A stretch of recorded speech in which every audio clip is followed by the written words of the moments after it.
Good morning, কেমন আছো তোমরা সবাই? সুপর্ণা সিম্পল লাইফস্টাইলে তোমাদের সবাইকে জানাই ওয়েলকাম।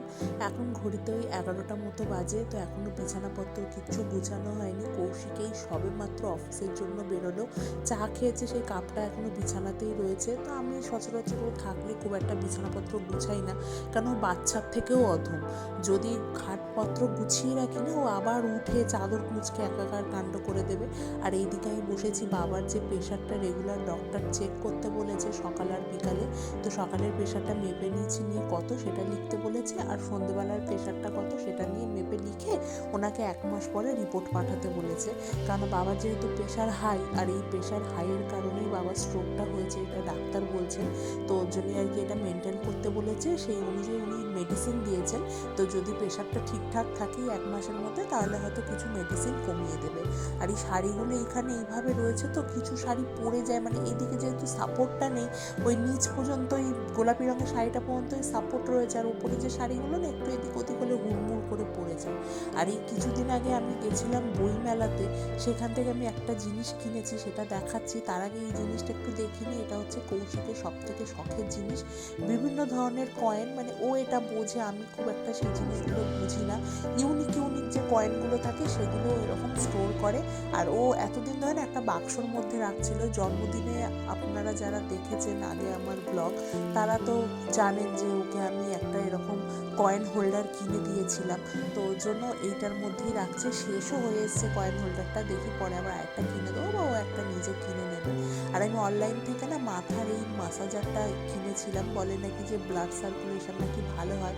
কিন্তু সত্যি কথা বলতে এটা এতটাই কষ্টকর, মানে দেখে হয়তো ভালো লাগছে যে আহা কি সুন্দর, মাথায় কাঁটা কাঁটা লাগবে, কিন্তু আমাদের যাতে একটু বড় চুল আছে না, এই মানে কাঁটাগুলো এত সমস্যা করে। প্রথমত চুলের মধ্যে গিয়ে জট পাকিয়ে যায়, দ্বিতীয়ত একটার সাথে আরেকটা চুল এমনভাবে মিশে যাবে যে কাঁটাটাকে বার করাই যায় না, ভীষণ অসুবিধা হয়। আমি কিনেছিলাম ওই ভালোভাবেই যে হয়তো মাথায় দিয়ে মাসাজ করলে হয়তো ব্লাড সার্কুলেশন ভালো হবে। এটা আবার না কৌশিকের মাথায় দেখি খুব ভালো হয়, ওর তো ছোট ছোট চুল, ওর মাথায় দেখি খুব ভালো হয়। কিন্তু আমাদের যাদের চুল বড়, আমাদের মাথায় চুলে দিলে সেই চুলের সাথে চুল আটকে যাচ্ছে, এটা বেরোয় না, আর এটা বেরিয়ে যায় তো চুলের মধ্যে জট আটকে যাচ্ছে। মানে বিচ্ছিরি অবস্থা। তো ওটা এখন এই বাক্সবন্দি হয়ে রয়েছে, এটাকে আর বার করি না, এটা এইভাবেই রয়েছে। তো দেখা যাক পরে যদি আবার কোনো কারণে কাজে লাগে। এই মুহূর্তে আর কাজে লাগাতে পারছি না, কারণ চুলে এরকম জট পেকে যাচ্ছে। এবার যত দিন যাবে চুল তো আর ছোটো হবে না, চুল বড় হবে। জানি না এটা কীভাবে ইউজ করবো, কিন্তু এটা কৌশিকের ভালো কাজে লাগে। ওর মাথায় যখন একটু মাথা ব্যথা করে বা মাথায় হেডেক হয়, এটা দিয়ে ওকে একটু মাসাজ করে দিলে না ও বেশ ভালো আরাম পায়। এইবারে দেখাই কি কিনেছি। বললাম না বই মেলায় গেছিলাম কদিন আগে, তো বই মেলার সাথে সাথেই বাইরে অল্প কটা দোকানে ছোট্ট করে একটু মেলা বসেছিল। তা মেলায় যাব, আমি কানের দুল কিনবো না এটা তো হতেই পারে না। মেলায় গিয়ে এই কানের দুলগুলো কিনে এনেছিলাম। আমি প্রথমে দেখে ভেবেছিলাম না যেগুলো হয়তো কাঠের, আমি কাঠের ভেবেই নিয়েছিলাম। অনেকটা গাছের গুঁড়ি কাটলে যে কাটার পরে যে গোল গোল যে পিসগুলো হয় না, খানিকটা ওরকম লাগছে না দেখতে, কিন্তু না, যিনি বানিয়েছেন একটা দাদু বানিয়েছিলেন এগুলো নিজের হাতে, মানে হ্যান্ডক্রাফট। তো উনি বললো এগুলো হচ্ছে পেপারের। আমি প্রথমে না বিশ্বাস করিনি, এই পেপারের আবার এরকম হতে পারে নাকি, কিন্তু বাড়িতে এসে ভালো করে খুলে দেখি কানের দুলগুলো সত্যি পেপারের, কিন্তু ভেতরে এমন একটা কিছু দিয়েছে যেটার জন্য অনেকটা শক্ত মনে হচ্ছে। দেখতে বেশ ইউনিক না? এই দুটো কালার নিয়েছি, সব কিছু ড্রেসের সাথে পরা যাবে। আর উনিও দেখলাম খুব খুশি। অ্যাকচুয়ালি নিজের হাতে বানিয়েছেন, নিজের হাতে করা জিনিস যদি কেউ নেয় সেটার আনন্দ যে কী, আর ওনার কাছে বিক্রিও হচ্ছিল বেশ ভালো। ঠান্ডাটাও পড়েছে, এক ধাক্কায় 11 ডিগ্রিতে চলে এসছে। এতদিন ওই 20-22 এরকম ছিল, 21 ছিল, কিন্তু এখন এক ধাক্কায় একদম 11 ডিগ্রিতে চলে এসছে। তো ঠান্ডাটাও বেশ পড়েছে, আর হাওয়াও দিচ্ছে বাইরে, মারাত্মক মারাত্মক হাওয়া দিচ্ছে বাইরে। আজকে দুপুরে আর ভাত খেতে ইচ্ছা করলো না, তো নিচ থেকে 2খানা কচুরি কিনে এনেছি, আর ঘরে একটু রুটি করে নিয়েছি, একটাই রুটি নিয়েছি। তো এই তরকারি দিয়েই খাবো। অ্যাকচুয়ালি মেন গেছিলাম এই তরকারিটার জন্যই, কচুরির দোকানে কচুরি নেবো না, শুধু তরকারি তো আর দেবে না, ওর জন্য তরকারিটা নেওয়ার জন্য 2টো কচুরি নিয়েছি। কারণ আর না কিছু রান্না টান্না করতে ইচ্ছা করছিল না, এমনি মা রান্না করেছে, কিন্তু আজকে আমার একটু রুটি খেতে ইচ্ছা করছিলো, এরকম একটু আলু, একটু ছোলা, একটু মটরের তরকারি হবে। ঘরে আবার একার জন্য বানাবো, তো ভাবলাম থাক, থাক, বাড়ির নিচে যেহেতু কচুরির দোকান হয়েছে তো সেইটার বেনিফিট কেন নেব না, ওই জন্য টুক করে একটু নিচে গেলাম, গিয়ে কচুরি দুটো আর তরকারি তার সাথে রুটিটা বাড়িতে করেছি, এটা দিয়েই আজকে দুপুরে খাওয়াটা হয়ে যাবে। আসলে সবসময় না ভাত খেতে একদম ইচ্ছা করে না, আমরা আবার একটু রুটি প্রেমী, ভাত প্রেমী আবার কৌশিক, ভাত আবার কৌশিকের ভীষণ ভালো লাগে। দাঁড়ান আপনাদের একটা জিনিস দেখাই, বাবার বাড়ি থেকে যে কলাগুলো এনেছি দেখি পেকেছে কিনা। হ্যাঁ, এই একদম হলুদ হয়ে গেছে। আমি এসে আর কলাগুলোকে খুলিনি, ওরকমভাবেই খাটের তলায় রেখে দিয়েছিলাম। তো মা আজকে আমাকে দুপুরবেলা ফোন করে বলছে যে কিরে কলাগুলো দেখেছিস, আমাদের বাড়ি কলাগুলো তো পেকে গেছে, তোদের বাড়ি দেখ কলাগুলো পেকেছে কিনা, নিয়ে তো গেলি, দেখেছিস একবারও? তা আমি বললাম না, এখনো পর্যন্ত দেখা হয়নি। এই বার করে দেখি, বাহ কি সুন্দর হলুদ হয়েছে দেখুন, মানে অসাধারণ লাগছে কিন্তু দেখতে, পুরো একদম দোকানে যেমন হলুদ হলুদ কলা হয় ওরকম। আমার বাবার বাড়িতে এরকম এত হলুদ কলা এর আগে কোনোদিনও দেখিনি। এটা মনে হয় কার্বাইটের জন্যই হয়েছে, কারণ এর আগে যতবারই কাঁঠালি কলা খেয়েছি ততবারই সবুজ ছিল। আর আমার সিঙ্গাপুরি কলার থেকে না কাঁঠালি কলাটা এত ভালো লাগে খেতে, আর এটা খেলে না কোনো রকম যে অম্বল গ্যাস কিছু হয় না, কিন্তু সিঙ্গাপুরি কলাটা খেলেই যেন প্রচণ্ড পরিমাণে গ্যাস হয়। বাবা এখানে 3টে এরকম ছড়া দিয়েছিল, তো এখান থেকে কিছুটা শ্বশুরমশাই শাশুড়ি মাকে দিয়ে দিয়েছিলাম, ওনারা হয়তো মানে পাকিয়ে তারপরে খাবে, কিন্তু আমাদেরটা এখানে রয়েছে, বেশ ভালো পেকেছে আর নরমও হয়েছে কিন্তু। তো যাই হোক, এবারে খাওয়া হবে, কারণ আমার এগুলো ভালো লাগলো, আমার থেকেও বেশি কৌশিকের সব থেকে বেশি ভালো লাগে। দাঁড়ান একটা টেস্ট করে দেখি, মিষ্টি না হালকা মিষ্টি কীরকম, একটু নিজের গাছের কলা এরকম না খেলে ভালো লাগে। কলাগুলো অসম্ভব মিষ্টি। বাবার বাড়িতে এতদিন ধরে কাঁঠালি কলা গাছ আছে ঠিকই, কিন্তু প্রথমবার এই কলাগুলো এরকম মোটা মোটা এরকম বড় হয়েছে আর এরকম হলুদ কালার হয়েছে। এর আগে বাবা যতবারই দিয়েছে কলা ততবারই কি হতো, সবুজ থাকতে থাকতেই খেয়ে নিতে হতো, পেকে যেত। আর বাবা এবারে কি করেছে, কলাগুলো যেহেতু একদম কাঁচা কাঁচা নামিয়েছে, তোমাদের তো দেখিয়েছিলাম কাঁদি যখন নামাচ্ছিল, তখন বাবাই ওপরে কার্বাইডটা দিয়ে দেওয়াতে না কলাগুলো এতটাই মিষ্টি, এবার কার্বাইডের জন্য মিষ্টি হয়েছে কিনা বলতে পারবো না, কিন্তু অসম্ভব মিষ্টি হয়েছে কলাগুলো। আর এই এত বড় বড় কলা না, আমাদের এতগুলো কাঁঠালি কলা গাছ ছিল, কোনো কলা গাছে এত বড় বড় কলা হয়নি। এইবারেই দেখলাম কাঁঠালি কলার সাইজগুলো বেশ ভালো সাইজ আছে। তো যাই হোক, এখানে রেখে দিই, কারণ খাটের তলায় থাক, সকালবেলা উঠেই আবার কলা দেখবে সব, ওই জন্য খাটের তলায় রেখে দিয়েছি। আর ওনাদের যেইগুলো দিয়েছি বাবা মাকে, মানে শ্বশুরমশাই শাশুড়ি মাকে, ওনারা ওদের ঘরে রেখে দিয়েছে, আর আমাদের ঘরে এই কটা রয়েছে। কৌশিকও খেতে ভালোবাসে, আমারও ভালো লাগে খেতে। কৌশিক আবার সিঙ্গাপুরি কলা ভালোবাসে না, কৌশিক আবার কাঁঠালি কলা ভীষণ পরিমাণে ভালোবাসে। ওর জন্য বাবা বললো যা নিয়ে যা, দিদির জন্যও আছে, দিদিকে মনে হয় বাবা দিয়ে আসবে গিয়ে, বাবার জন্যও বাবা রেখেছে। এক কাঁদি কলা তো, সব আশেপাশেও হয়তো দেওয়া হবে। এই তো এইভাবেই চলছে আর কি। তো যাই হোক, কলাগুলো রেখে দিই, কিছুটা শক্ত শক্ত আছে। আর কালকে যে কাঁদিটা থেকে বাবা মাকে দেওয়া হয়েছে ওইখানেই দুটো কলা বেঁচেছিল, তো ওই দুটো কলা ছাড়িয়ে খাওয়া হয়েছে। কলাগুলো না ভেতরে শক্ত ছিল, তো একটু কষ টাইপের। তো আজকে যেটা খেলাম দেখলাম নরমও হয়েছে ভালো আর পেকেওছে ভালো। যাই হোক, আস্তে আস্তে খেয়ে নিতে হবে, নইলে এই যে পেছন দিক থেকে না এই যে কালো কালো হতে শুরু করেছে, তো এইবারে কলাটা যদি না খাওয়া হয় একদম পুরো কালো হয়ে কলাটা পুরো সেই মজে গেলে যেমন হয় ওরকম হয়ে যাবে। এখন বাজে তো 3:30 দেখালামই, আরেকটু শুই, এখন আর কাজ নেই, আরেকটু শুই, কারণ আবার বিকালবেলা অনলাইন ক্লাস আছে। বাচ্চাটা নেই, বাচ্চাটা গেছে মামার বাড়িতে আসানসোলে, তো ওই ক্রিসমাস সেলিব্রেট করতে গেছিলো। তো যা হয়, আমার বাবার বাড়ি আমি মানে হুটহাট করে দৌড়ে দৌড়ে চলে যাই, কিন্তু ওদের এত দূরে তো সবসময় যাওয়া সম্ভব না, তারপর স্কুলেও ছুটি থাকে না, ওর জন্য গেলে আর আসতেও চায় না। আর ওনার মানে যে আমার স্টুডেন্টের যে মা, তার তো নিজের মায়ের বাড়ি, তারও আর আসতে ইচ্ছা করে না, ওই জন্য অনলাইন ক্লাসটা করিয়ে দিই। আমিও আর কিছু মনে করি না, কারণ আমি তো বুঝি বাবার বাড়ি কাছে না থাকলে কতটা খারাপ লাগে, যেহেতু অনেকটাই দূরে থাকে, গেলে আর চট করে আসতে পারে না। যাই হোক, কলাগুলো রেখে দিই, আর একটা হয়তো কলা খাবো। আমার না কলা এত ভালো লাগে খেতে, কলা দিয়ে মুড়ি, কলা দিয়ে গরম রুটি, আমার ভীষণ ভালো লাগে খেতে। এখন আর রুটি আর মুড়ি কোথায় পাবো, খাওয়ার সময় মনে ছিল না, আর কচুরি খাচ্ছিলাম তো, কলাটা না খাওয়াই ভালো।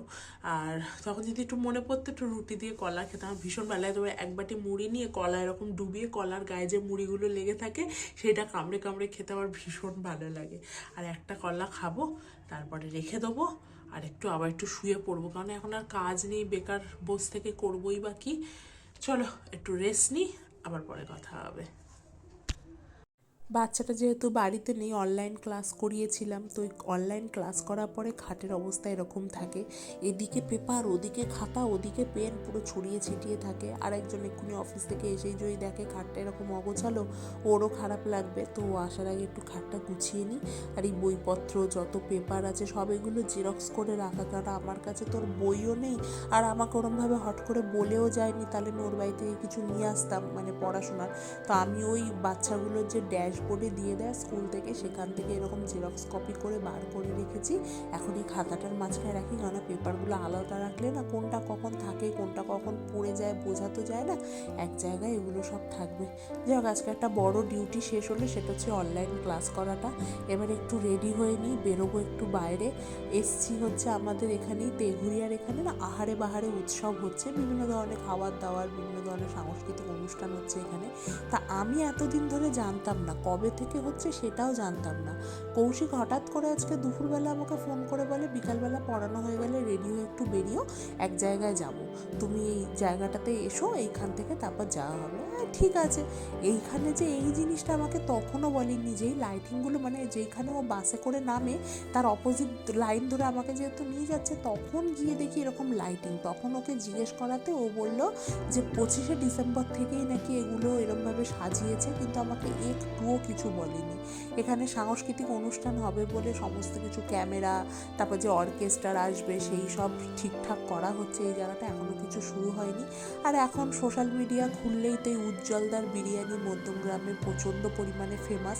কৌশিক আরও মেন নিয়ে এসেছিল এর জন্য, কারণ এখন ইউটিউব ফেসবুক যাই খুলি সেখানেই দেখি সমস্ত যারা ফুড ব্লগার দাদারা আছেন তারা দেখি সমস্ত খালি এই ফুড রিভিউ দিচ্ছে, এই উজ্জ্বলদার বিরিয়ানি, এই বিরিয়ানি, ওই বিরিয়ানি দিচ্ছে। তো ভাবলাম যাই একবার খেয়েই দেখি। আর একটা জিনিস দেখুন, এখানে এই জিনিসগুলো দেখে না ছোটোবেলার কথা ভীষণ মনে পড়ে। আমাদের যে রাজরাজেশ্বরী মেলা হয় সেখানে এরকম গাড়ি প্লেন, বাইকটা ছিল না, এরকম গাড়ি প্লেন আসতো, আর বাবা ছোট্টবেলায় এরকম বসিয়ে দিত, আর এই কাকুরা এতটাই জোরে এটাকে ঘুরিয়ে দিত, সেই নামার পরে না বাবা দাঁড় করিয়ে দিলে সেই মাথা ঘুরে পড়ে যাওয়ার জোগাড় হয়ে যেত। বাবা দাঁড় করিয়ে দিত আর আমি টোলে পড়ে যেতাম, এরকমই অবস্থা। তো যেন হঠাৎ করে এই জিনিসটা দেখেই না দাঁড়িয়ে গেলাম, ছোটোবেলার কথাটা পুরো মনে পড়ে গেল। আর এইদিকে ক্রিসমাস ট্রিটা কি সুন্দর সাজিয়েছে না। আর ওইদিকে বিরিয়ানি আনতে তো গেছিলাম, কিন্তু বিরিয়ানির হাঁড়ি শেষ হয়ে গেছে বলে আবার ওরা রিফিল করবে বললো, নতুন হাঁড়ি আসছে। তা পাশেই ছিল, মানে আরেকটু হাঁটা পথেই ছিল এই কাবাবের দোকান। এইখানে যখনই আমাদের কাবাব খেতে ইচ্ছা করে আমি আর কৌশিক চলে আসি, ভীষণ সুন্দর কাবাব বানায়। তো এখান থেকে আজকে নিয়েছিলাম হারিয়ালি কাবাব। কাবাব ঠাবাব খেয়ে আবার চলে যাব বিরিয়ানির দোকানে, কারণ হাড়িয়া রিফিল করতে তো বেশিক্ষণ সময় লাগবে না। তো চলে এসেছি। আর এই যে দেখতে দেখতে উজ্জ্বলদা তিনি ওই পাশে ফরচুনের যে দোকানটা দেওয়া হয়েছে উনিও দেখি এখানে বসে আছেন। তো যাই হোক, আমি আর ওনার কাছে যাইনি, কারণ বিরিয়ানি খেতে গেছি, ওনাকে তো ডিস্টার্ব করে আর লাভ নেই। তো ওনার বিরিয়ানিটা নিয়েই চলে আসি। আদৌ আনতে গেছিলাম এই কারণেই যে অনেকেই বলে ভালো ভালো, তো আমরাও একটু খেয়ে দেখি কীরকম ভালো। কারণ এখন সোশ্যাল মিডিয়া খুললেই দেখি উজ্জ্বলদার বিরিয়ানি, মধ্যমগ্রামে উজ্জ্বলদার বিরিয়ানি। তো দেখা যাক কেমন খেতে, তারপরে তো খেয়ে দিয়ে তারপর তোমাদেরকে রিভিউ দিচ্ছি। বাড়ি চলে এসেছি, আর দেখতে দেখতে বছরটা কীরকম কেটে গেল না। এই বছরের প্রত্যেকটা মানুষের এক একটা বছরে আপস অ্যান্ড ডাউনস থাকে। কেউ প্রিয় মানুষকে হারায়, কেউ প্রিয় মানুষকে পায়। সেই দেখতে দেখতে একটা বছর কেটে গেল। এই 2024 পড়লো, 24-এর শুরুতে বলবো না, ওই মাঝামাঝি সময় হসপিটাল ঘর শুরু হলো এই বাড়িতে। এই করে করেই বছরটা চলে গেল, তাই না লালটু? আমাদের 2024টা হসপিটাল ঘর করেই চলে গেল।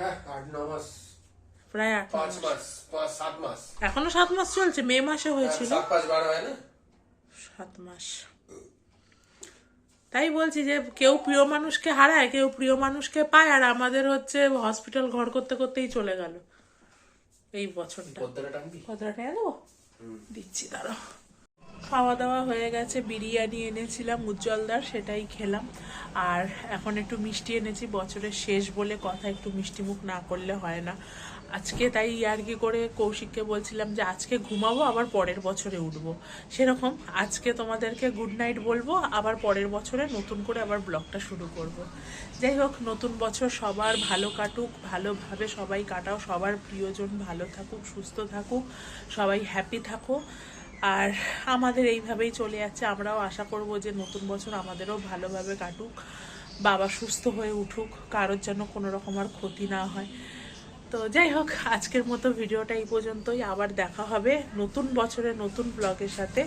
তোমরা সবাই ভালো থেকো, সুস্থ থেকো। আজকে 31st নাইট, অনেকেই পিকনিক করছে, অনেককে দেখছি এখান থেকে সিলিন্ডার নিয়ে যাচ্ছে, কেউ কড়াই নিয়ে যাচ্ছে, কেউ আবার ডেচকি নিয়ে যাচ্ছে, এবার সব পিকনিক হবে। সকালবেলায় দেখছিলাম, তো আমার মাও ফোন করে বলছে যে মাদের বাড়ির ওখানেও নাকি সেম জিনিস ওরকম সব নিয়ে নিয়ে যাচ্ছে, পিকনিক করবে। আমরা তো 25 তারিখে পিকনিক করেই ফেলেছি। তো মা তাই বলছে 31শে ডিসেম্বর আজকে করতে পারছি না, কৌশিকের ছুটি নেই, করবো কি করে। তো আর হয়নি। যাই হোক, এই 12টা বাজলে, এখনো 12টা বাজতে ওই 1.5 ঘন্টা মতো বাকি রয়েছে। 12টা বাজলে এখানে বাজি ফাটবে, যদি পসিবল হয় দেখতে পারি আমি অবশ্যই ক্যাপচার করব। আর এই জায়গাটা দাঁড়িয়ে আছি তো, বাইরে প্রচণ্ড পরিমাণে হাওয়া দিচ্ছে, শিশির শিশির করছে, পুরো হাওয়াটা লাগছে। তো এই হাত এই দিকের এই সাইডটা পুরো ঠান্ডা হয়ে যাচ্ছে, এতটাই বাইরে ভালো হাওয়া আছে গো লালটু, ভালো হাওয়া আছে বাইরে।